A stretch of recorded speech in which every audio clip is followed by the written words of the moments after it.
क्या हाल है साथियों, मैं विकास सोमर आपके अपने trustworthy channel collective study for success पे आप लोग का बहुत बहुत स्वागत करता हूं। देखिए, यूपीएससी मेंस 2021 चल रहा है। अभी पेपर स्टार्ट हो जाएगा 2 बजे से। जीएस पेपर 4 का जीएस पेपर 3 की एनालिसिस हम लोग यहाँ पे पूरे करेंगे। ठीक, जनरल पॉइंट्स है वो आपको बताऊंगा, फिर स्पेसिफिकली हर क्वेश्चन में कहाँ से आया, क्या तैयारी करनी थी, आगे क्या करना है, कितने कंपोनेंट इसमें लिखने थे, क्या लिखना था, पूरी एनालिसिस है।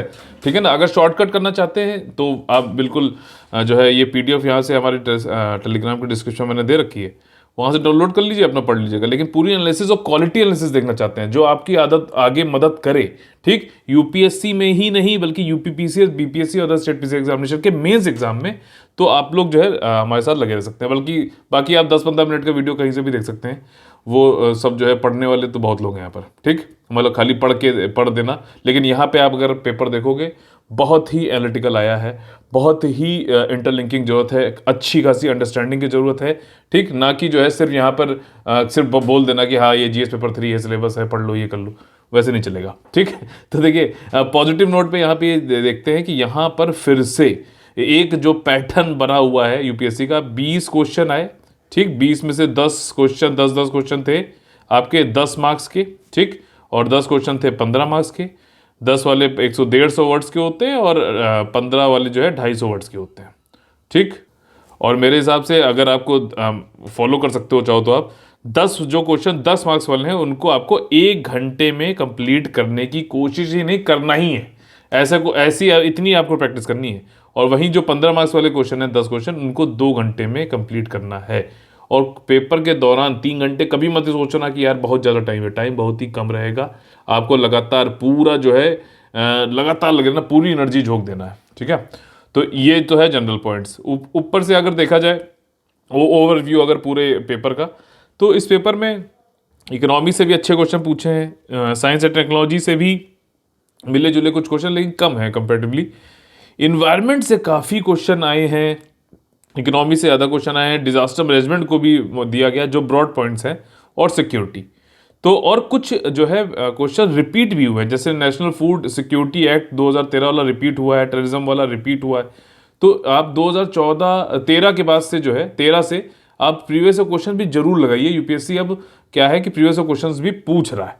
ठीक, तो इस तरीके से आप कर सकते हैं। बाकी देखिए हर जगह इसमें एनालिसिस की बहुत ज़्यादा ज़रूरत है। जब आप पढ़ रहे हैं ना, तो कोई भी चीज़ पढ़ो तो उसको पूरा व्यापक रूप से पढ़ो, उसकी एनालिसिस देखो, प्रोज एंड कॉन्स, प्रोज क्या है, कॉन्स क्या है, इंटरलिंकिंग करो, ये सारी चीज़ें आपको करने पड़ेंगी। तो ये कुछ जनरल पॉइंट्स है, बाकी मैं अब आपको एक एक क्वेश्चन वाइज जो है बताता चलूंगा। ठीक, तो चलिए देखिए, पहला क्वेश्चन जो यहाँ पर पूछा गया इकोनॉमी से पूछा गया, और देखो करंट अफेयर से है ये करंट अफेयर। लेकिन अब कई लोग को ये लगेगा जिन्होंने 1 साल तैयारी करते हुए हुआ है या फिर अभी चालू करिए, कि भाई साहब 2015 का क्वेश्चन पूछ रहे हैं। 2015 नहीं, 2013 और भी पीछे, कल जो है जीएस पेपर 2 में शायद 2012 का एक क्वेश्चन पूछा हुआ था। तो लेकिन इसका मतलब ये नहीं कि जो पुराने खिलाड़ी उसके सामने आप हार मान जाओ, कोई जरूरत नहीं। मैंने उसमें भी बताया था कि बाउंसर इस तरीके की है तो कैसे झेलनी है, कैसे खेलनी है, छक्का मारना है। तो वो चीज़ वहाँ पे भी थी और यहाँ पर भी मैं बता रहा हूँ। यहाँ पर देखो, अरविंद सुब्रमण्यम जो थे, एक चीफ इकोनॉमिक एडवाइजर थे गवर्नमेंट ऑफ इंडिया के, वो 2018 में जब छोड़ के गए अपनी जॉब, तो उन्होंने बम फोड़ा था कि भैया ये जो 2015 में नई जीडीपी, नेशनल इनकम अकाउंटिंग, मतलब आप अगर जनरल स्टडीज के पेपर 3 में सिलेबस से जोड़ोगे तो नेशनल इनकम अकाउंटिंग कैसे कैलकुलेशन होता है उससे संबंधित है। तो 15 में नया चेंजेस लाए गए। ठीक, तो उन्होंने कंपैरिजन पूछ लिया है। एक्चुअली जो अरविंद सुब्रमण्यम ने जो बोला, जो एक बम फोड़ा, उस पर ही ये क्वेश्चन बना है 2018 में। तो तब भी आपने पढ़ाई होगा, 2019 में भी इसमें कुछ बातचीत थी। हाँ, 20-21 में नहीं थी, बात सही है, लेकिन क्वेश्चन तो भैया पूछा है। जीडीपी अगर आप, क्योंकि अब ये बुक्स का पार्ट हो गया है, क्योंकि ये इंपॉर्टेंट है, हमारी जीडीपी में चेंज हुआ है, नेशनल इनकम अकाउंटिंग हम चेंज कर रहे हैं। तो अब ये जो है वहाँ पे पूछ लिया उन्होंने कि भैया 2015 से पहले बताओ कैसे होता है, 2015 के बाद कैसे हुआ। जैसे बेस ईयर्स चेंज किए गए थे। ठीक, एमसीए करके एक फॉर्म होता है 21, उसमें प्राइवेट वाले जितने लोग मिनिस्ट्री ऑफ कॉमर्स में जुड़ रहे हैं, तो वो लोग जो है उनको फॉर्म को वहाँ से डेटा उठाया गया, न्यू डेटा। ठीक, अब जो है जीवीए के थ्रू करना था। तो ये सारे जो है आपको मेथोडोलॉजी डिफरेंस बताना था दोनों के बीच में। और क्या चीज़ें, मतलब उसमें अरविंद सुब्रमण्यम का नाम वाम कहीं नहीं लेना था, बस जो पूछा है और पॉलिटिकली मतलब मोटिवेटेड चीज़ों से हटते हुए आपको खाली जो सिलेबस के हिसाब से हमें क्वेश्चन पूछा गया वो उतना जवाब देना है। ठीक, अगला जो क्वेश्चन है वो है क्वेश्चन नंबर 2। देखिए इकोनॉमी से ये भी है और गवर्नमेंट बजटिंग करके एक अलग से टॉपिक दे रखा है, उसी में से है। बहुत ही सिंपल क्वेश्चन था, 10 मार्क्स का। कैपिटल बजट क्या होता है, रेवेन्यू बजट क्या होता है। डे टू डे वाले जो चीज़ें होती हैं, चाहे एक्सपेंडिचर चाहे रेवेन्यू, जो मतलब ठीक व्यय हो चाहे जो है राजस्व हो, वो आपका रेवेन्यू बजट में आता है। जो लॉन्ग टर्म हो गए, जो एक मुश्त टाइप के हो गए, वो कैपिटल एक्सपेंडिचर हो गया, जिसमें कि प्रोडक्टिविटी कुछ बढ़ रही है। रेवेन्यू वाले में क्या होता है कि यहाँ पे कंजम्पशन हो जा रहा है, यहाँ पे क्या हो रहा है, कुछ एसेट बन रहा है, कुछ वैसा बना रहा है। तो ये बजटिंग होते हैं और वही उसी का देखो कंपोनेंट जैसे मैंने बताया वो है, दोनों के बीच में डिफरेंस बता दिया। सिंपल सा क्वेश्चन था, इजी, इकोनॉमी का गवर्नमेंट बजटिंग। ठीक, थर्ड क्वेश्चन जो था कि land reform. Land reform economy वाली सब ब्रॉड टॉपिक में अगर देखोगे लैंड रिफॉर्म बारे में बात करी गई है, लेकिन यहाँ पे ये चीज़ पूछी गई कि land reform in some parts of the country. ठीक, कौन से पार्ट्स हैं जहाँ पे उन्होंने कहा कि help to improve the socio सामाजिक आर्थिक condition of the marginal and small farmers. ठीक, तो कुछ पार्ट ऑफ द कंट्री में हेल्प किया है इंप्रूव करने के लिए सामाजिक आर्थिक कंडीशन जो आपके लघु और सीमांत जो फार्मर्स थे उनके। ठीक, तो ये कौन से जो होगी जगह, ये आपकी केरला हो गई, वेस्ट बंगाल हो गई।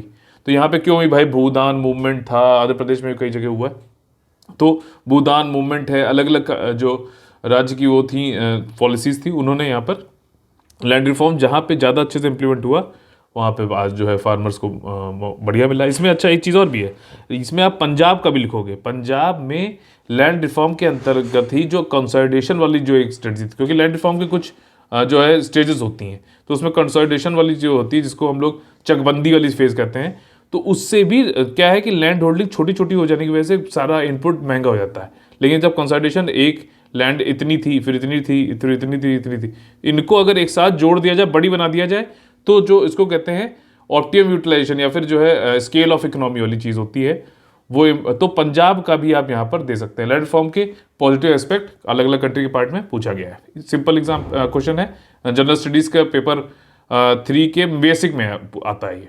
ठीक, इसके बाद उन्होंने पूछा, देखो कुछ तो यहाँ पे मैं देख रहा हूँ, अभी तो 3 पेपर हुए हैं, WWW मुझे नज़र आया इस बार। WWW क्या है मेरे हिसाब से, देखिए एक तो विमन पे बहुत चीज़ें ऐसे में पूछा गया, जनरल स्टडीज पेपर 1, 2 में ही पूछा गया।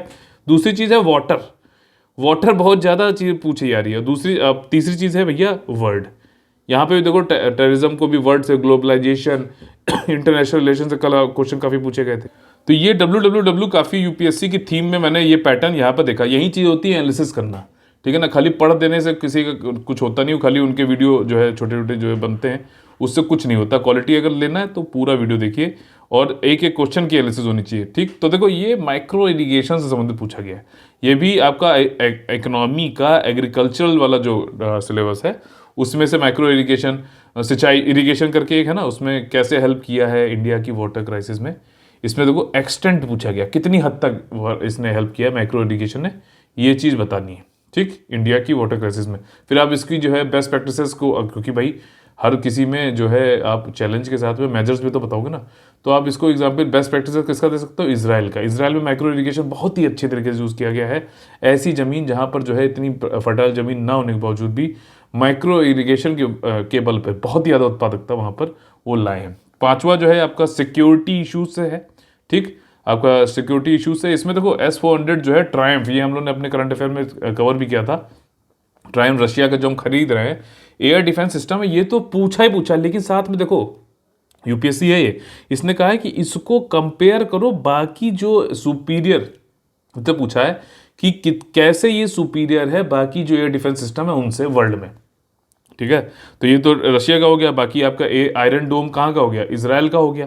ठीक, उसके बाद जो है थार्ड हो गया एक आपका ये जो साउथ कोरिया में लगा रखा है यूएसए का है। तो आपको फिर ये तो पता ही है ही है क्योंकि न्यूज़ में, साथ ही साथ बाकियों से इसको कंपैरिजन भी करो कैसे ज़्यादा बढ़िया है ये चीज़। ठीक, छठा जो क्वेश्चन था ये आपका, अब देखो ये वाली चीज़ हमने एग्जैक्टली पढ़ाई थी अपने नवंबर से, जब से हमारा अपना ये चैनल चालू किया है करंट अफेयर पे हम लोगों ने नवंबर 15 से, तब मैंने आप लोगों को बताया था ग्रीन ग्रिड इनिशिएटिव। देखिए वर्ल्ड लीडर्स ने जो है चालू किया है आपका COP ग्लासगो में जो हुआ है United nation climate change conference में। ठीक, इन्होंने देखो इसके 2 पार्ट है, 10 मार्क्स का क्वेश्चन है, 2 पार्ट है कि इसका एक्सप्लेन करो पर्पस क्या है ग्रीन ग्रिड इनिशिएटिव का, और दूसरी चीज उन्होंने पूछा इसी क्वेश्चन का पार्ट है कि ये बताओ ये वाला जो ग्रीन ग्रिड इनिशिएटिव का जो आइडिया है ये इंटरनेशनल सोलर अलायंस जिसको इंडिया और फ्रांस ने चालू किया था पेरिस कॉन्फ्रेंस में, तो वो तब वहां पर ये पहली बार कब फ्लोट किया गया था। 2 पार्ट है, ठीक, इन्वायरमेंट से संबंधित है आपका जीएस पेपर 3 में, और इन्वायरमेंट में भी क्लाइमेट चेंज, ठीक, याद रहेगा ना। और देखो सबसे बड़ी बात, करंट अफेयर, करंट अफेयर ये वाला भी देखो क्वेश्चन, करंट अफेयर, ठीक है ना।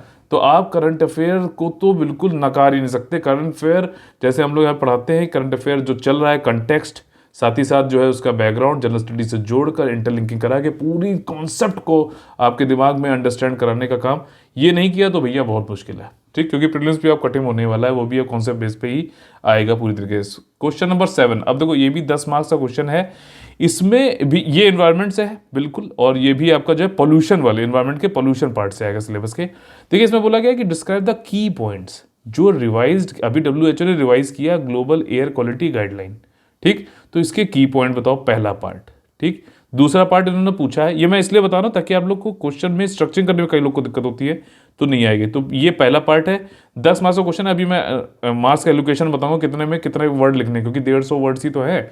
और how are these different from its last update, ये दूसरा पार्ट है, ठीक। इसके की पॉइंट बताओ, फिर ये कैसे पिछले वाले से जो है डिफरेंट है ये बताओ। फिर तीसरा पार्ट कि व्हाट चेंजेस इन इंडिया, अब हम इंडिया का जो नेशनल क्लीन एयर प्रोग्राम है उसमें क्या चीज़ें लेके आए कि जो ये रिवाइज्ड एयर क्वालिटी गाइडलाइंस है उसको हम अचीव कर सकें, उसके समानांतर हो जाए, कॉम्प्लीमेंट्री हो जाए। तो ये 3 पार्ट हैं, ठीक। तो इसमें देखो पहले वाले पार्ट में ये 4 नंबर का, ये दूसरा वाला 2 नंबर का, और ये तीसरा वाला 4 नंबर का। ये मेरे ख्याल से ऐसे होना चाहिए, या फिर आप ऐसे भी कर सकते हो 4 नंबर 3 नंबर, ठीक। तो 6 ये 10 मार्क्स का होगा। कितना भी अच्छा लिख, कितना भी आप अच्छा लिख लोगे मार्क्स 7-8 से नंबर से ज़्यादा नहीं मिलेंगे। एवरेज मार्किंग इसमें जो है मेरे ख्याल से 4, 4.5, 5 नंबर होनी चाहिए, ठीक। 8 नंबर, 8वां जो क्वेश्चन नंबर है इसमें देखो ये पूछा इन्होंने डिजास्टर मैनेजमेंट से, अर्थक्वेक का, ठीक। कि पूछा गया है कि भैया बताओ कितना वल्नरेबल है, जो कितना जो है भूकंप संबंधित संकटों के लिए भारत की भेद्यता की विवेचना कीजिए, ठीक। तो यहाँ पे डिस्कस। अब अच्छा एक चीज़ मैं आपको यहाँ पे बताना चाहता हूँ, हर क्वेश्चन में एक कोर होता है, ठीक। कोर क्या है यहाँ पे, अर्थक्वेक है, ठीक।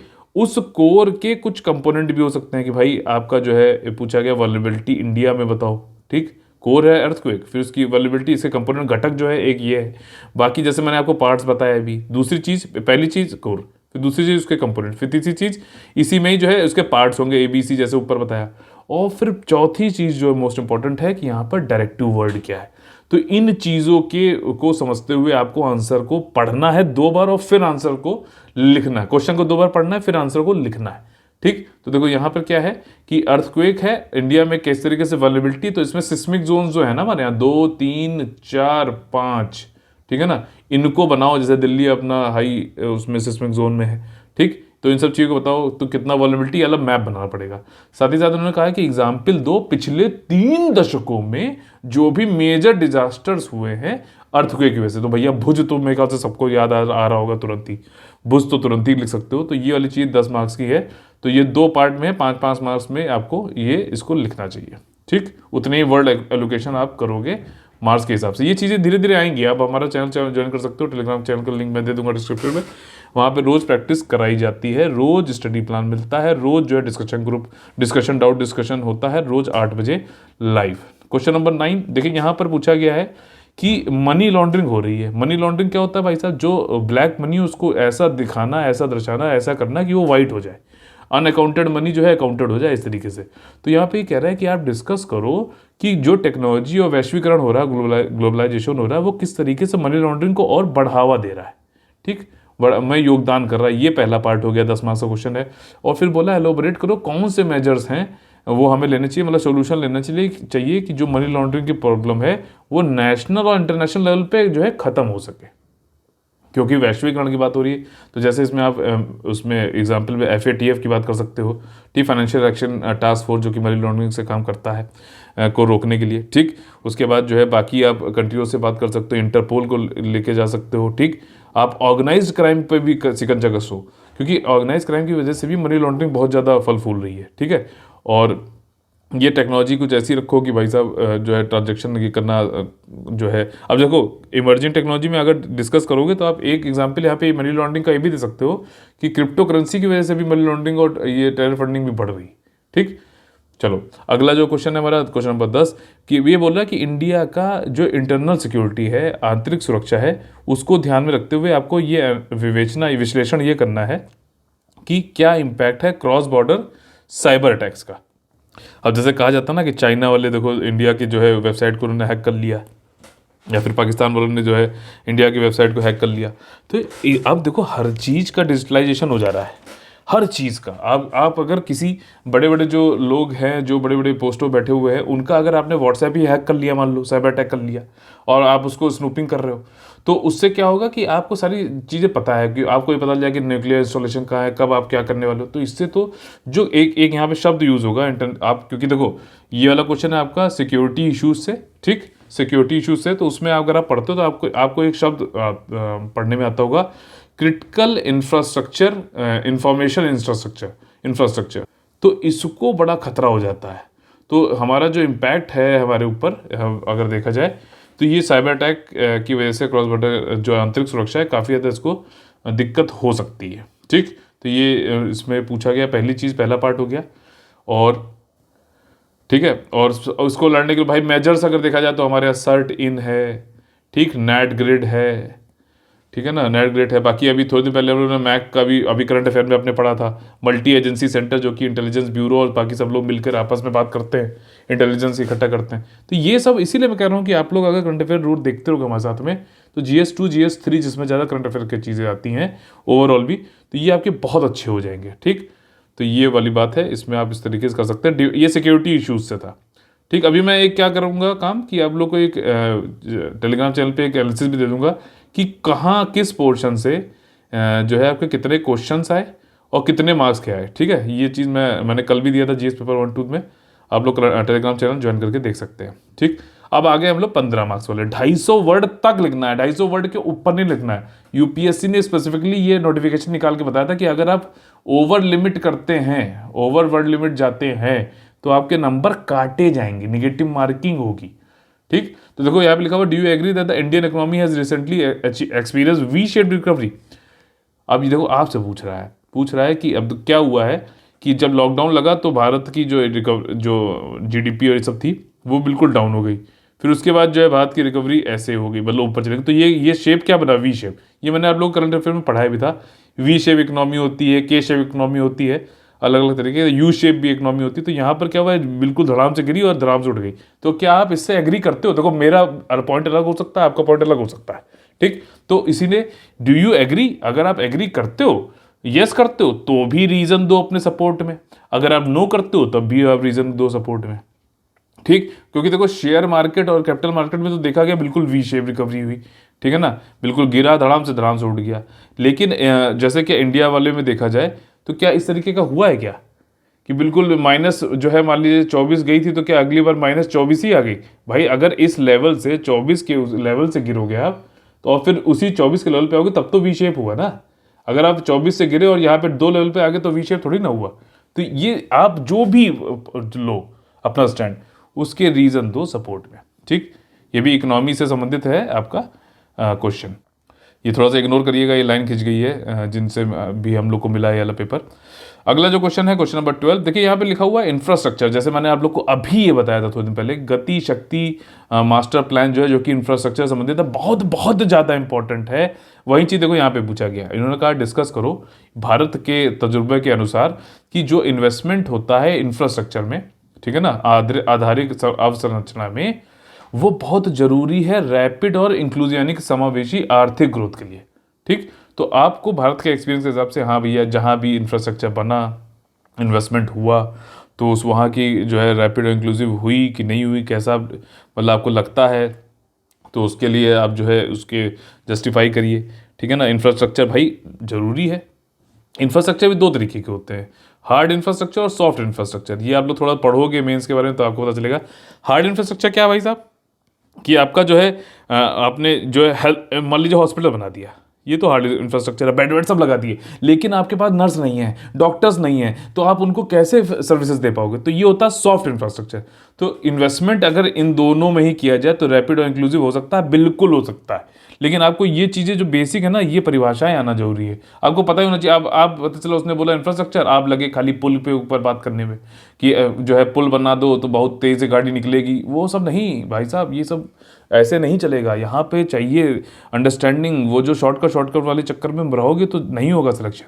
वो वहाँ के लिए तो मज़ा आता है उस समय के लिए, जो तुरंत अच्छा लगता है कि हाँ पढ़ लिया, लेकिन वो फिर क्वेश्चन देखने के बाद, एनालिसिस देखने के बाद आपको पता चलेगा कुछ नहीं उन्होंने कराया, खाली आपको जो है बेवकूफ़ बनाया है।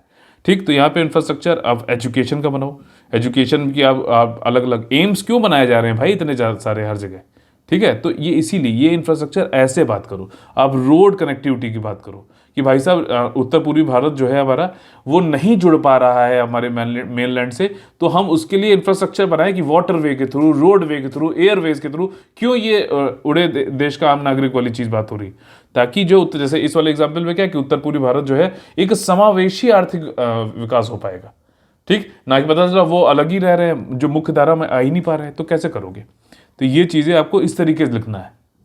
ठीक, देखो ये रिपीट हो गया question, national food security act 2013 वाला। इसमें पूछा है पहला पार्ट, देखिए 15 मार्क्स का क्वेश्चन है ये।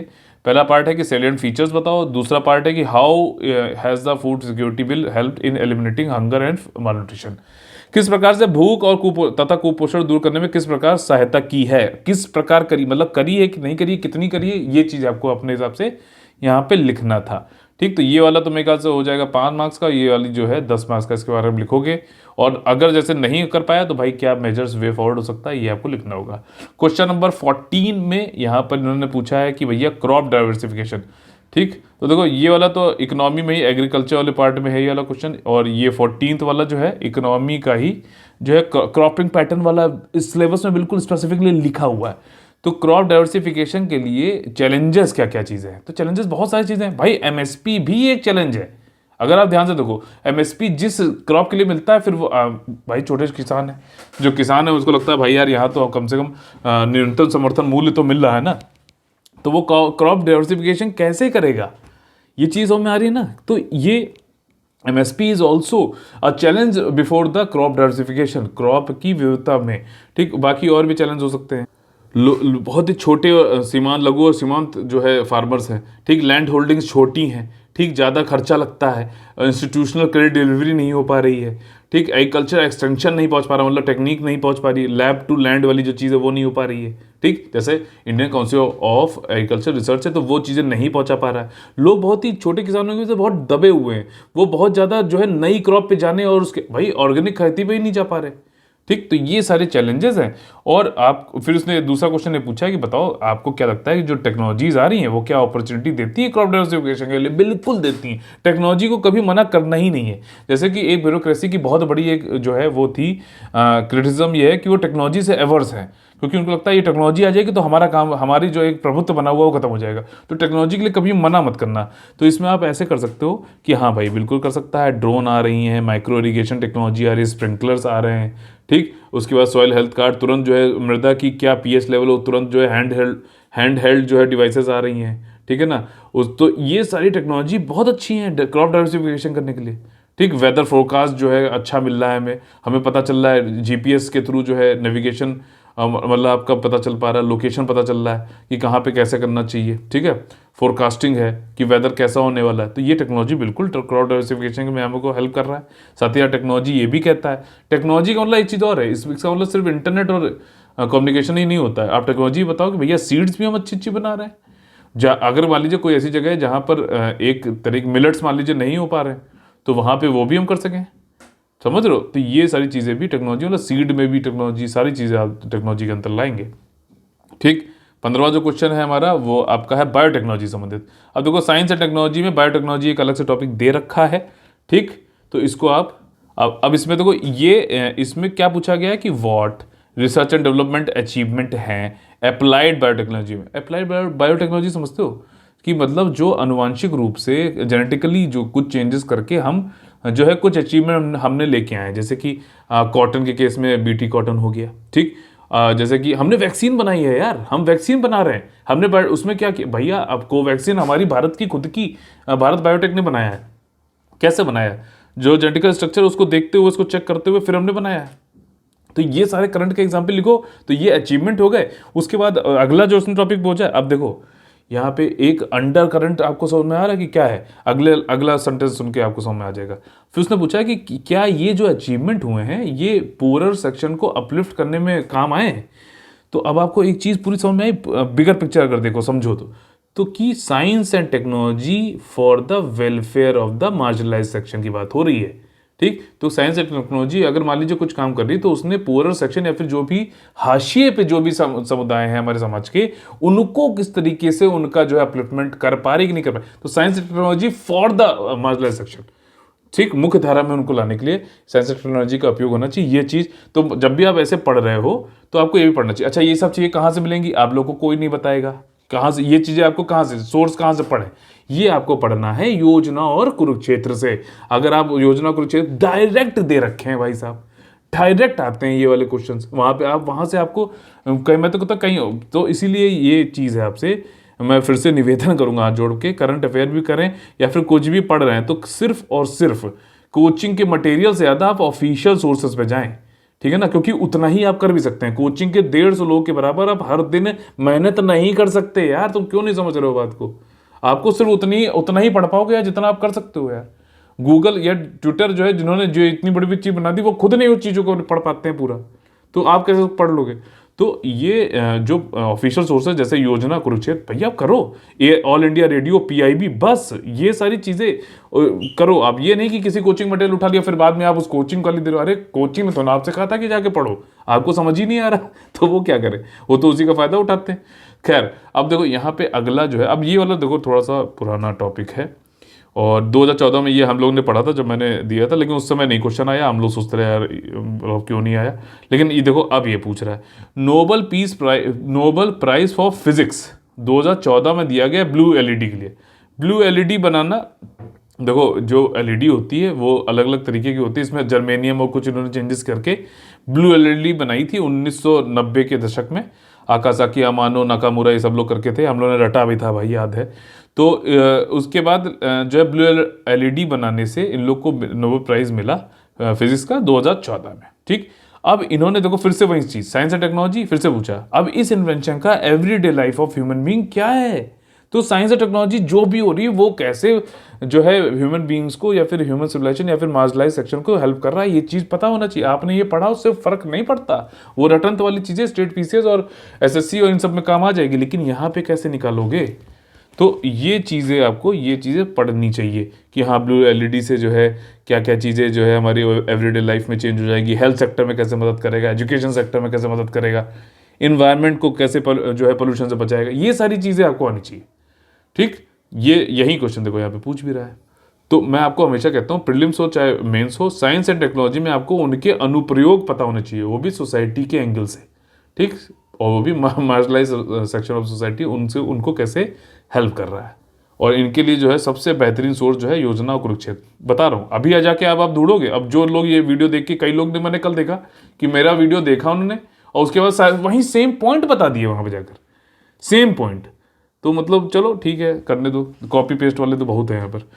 ठीक, अब देखो अगला जो क्वेश्चन है, question number 17, describe the major outcome. अब देखो यहाँ पे सीओपी फिर से आ गया भाई साहब, एनवायरनमेंट से ही संबंधित। अब देखो यहाँ पे पूछा है मेजर आउटकम क्या रहा ग्लासगो वाला जो सीओपी 26वां अभी हुआ है, आउटकम बताइए आप कि भाई साहब क्या किन किन चीज़ों पे, पेरिस वाले पे क्या बात होगी, या बताइए 1000 बिलियन डॉलर की बात हो रही है अब 100 बिलियन डॉलर की जगह, जो फाइनेंशियल कंट्रीब्यूशन देना है विकसित देशों को, कि उस पर क्या बात हुई, मेजर आउटकम क्या क्या हुए, इन सबको आपको बताना है। ये करंट अफेयर में हम लोगों ने करा रखा है आपको। फिर इसके बाद जो मैंने आप लोग को अलग से बताया भी था, मैंने कहा था रट लेना, आएगा ही आएगा, देखो आ गया। What are the commitment made by India in conference, क्योंकि मैंने आप लोगों से कहा था रिवाइज्ड जो है आईएनडीसी हो चुके हैं, जैसे कुछ नए कमिटमेंट हैं। 500 गीगावाट बनाएगी भारत, 500 गीगावाट बनाएगी भारत अक्षय ऊर्जा के थ्रू 2030 तक। 50%, पहले कितना था 40%, 50% तक हमारी जो भी टोटल कैपेसिटी होगी इलेक्ट्रिसिटी की, पावर की, उसमें तो 50% हम अक्षय ऊर्जा के थ्रू बनाएंगे।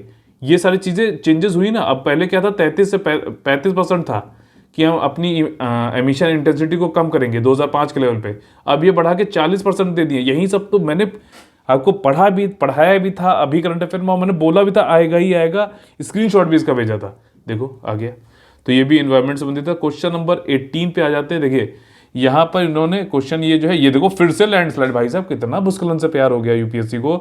अभी जीएस पेपर 1 में भी कल था और आज फिर से देखिए भूल लिया है। अब उसमें जो है उन्होंने क्वेश्चन पूछा था, वो वाले पॉइंट्स तो कई लोग लिख लेंगे कि भाई हिमालयन में भी होता है, वेस्टर्न घाट्स में भी होता है। खैर क्वेश्चन ये पूछा है इन्होंने कि लैंडस्लाइड, अब देखो यहाँ पे कोर क्या है, लैंडस्लाइड है, ठीक। इसके कॉजेस पूछे, ये इसके घटक हैं, मतलब कि कंपोनेंट, कॉजेस पूछे और इफेक्ट पूछे, 15 मार्क्स का क्वेश्चन है। ये पहला पार्ट हो गया, ए पार्ट, ठीक। आपको लैंडस्लाइड और उसके क्या कॉजेज है, क्या इफेक्ट होते हैं, ये बताना है। फिर पार्ट बी में आप लोग को बताना है कि अब मेंशन करो कि क्या इंपॉर्टेंट कंपोनेंट हैं land slide risk management strategy के नेशनल।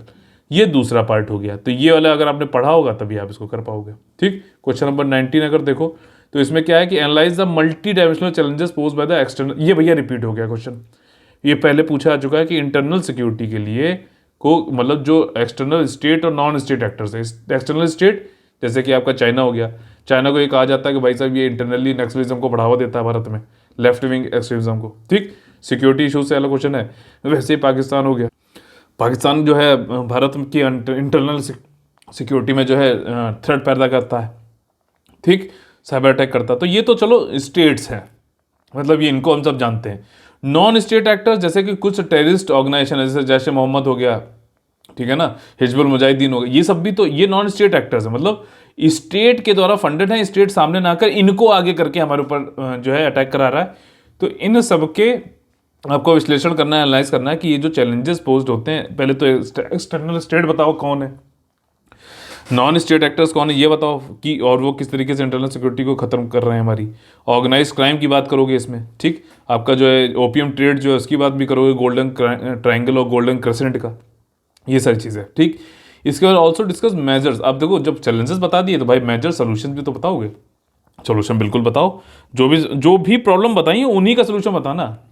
आंसर आपका एक अपने में खुद में एक बॉडी है, उस बॉडी में आपने ऊपर बताया कि ये जो है घाव यहाँ पे हो रखा है, ठीक, और नीचे आपने जो है इस बॉडी के बाहर का यहाँ वाले के लिए सोल्यूशन तो ना बताओगे, इसी आंसर में जो चोट बताइए उसी का ही जो है आप उसी के लिए उपचार बताओगे यहाँ पर, ठीक। ये किसी और उसमें नहीं, तो एक आंसर खुद में एक भी एक बॉडी है तो उसके बारे में ही लिखो, जो उसमें प्रॉब्लम बताइए उसी से संबंधित जो आंसर में आपको सोल्यूशन भी लिखने चाहिए। 20वां और आखिरी क्वेश्चन जो है ये वाला भी देखिए आपका इंटरनल सिक्योरिटी से संबंधित, सॉरी सिक्योरिटी इश्यूज से संबंधित क्वेश्चन है। और ये भी क्वेश्चन अगर देखा जाए तो ये प्रीवियस क्वेश्चन से आप इसको जोड़ सकते हो, टेररिज्म से संबंधित। अब देखो इस 15 मार्क्स के क्वेश्चन में कितने सारे पार्ट है। पहले से पूछा है कि एनालाइज करिए, ठीक, डायरेक्टिव वर्ड हो गया, कॉम्प्लेक्सिटी एंड इंटेंसिटी, जटिलता और तीव्रता बताइए टेररिज्म की, ठीक। उसके बाद देखो ये ए मान लो, ठीक, इसी में ही आपको कॉजेज बताने, ये बी मान लो। फिर इसके बाद लिंकेजेस और ऑब्नॉक्शियस नेक्सस, नेक्सस वही है भाई साहब ऑर्गेनाइज क्राइम से, ठीक। तो ये आपका जो है सी पार्ट हो गया, ये लिंकेज और ऑब्नॉक्शियस नेक्सस बताओ ऑर्गेनाइज क्राइम से। इसमें करप्शन भी आप लिख सकते हो, करप्शन की वजह से भी होता है भाई, बिना करप्शन के तो हो ही नहीं पाता। अगर हर कोई अपनी ड्यूटी मोरल के साथ में करता है, वर्ल्टी के साथ में, तो ये सारी चीज़ें हो ना पाती। खैर, तो इसको एनालाइज करिए इन चीज़ों को और फिर उसके बाद मेजर्स बताइए। तो ये डी पार्ट हो गया कि किस तरीके से टेररिज्म को खत्म करना चाहिए। तो इसमें इंडिया की तरफ से जो कन्वेंशन ऑन काउंटरिंग टेररिज्म वाला एक जो है जो अभी पास नहीं हो पाया, उसके बारे में जरूर लिखो।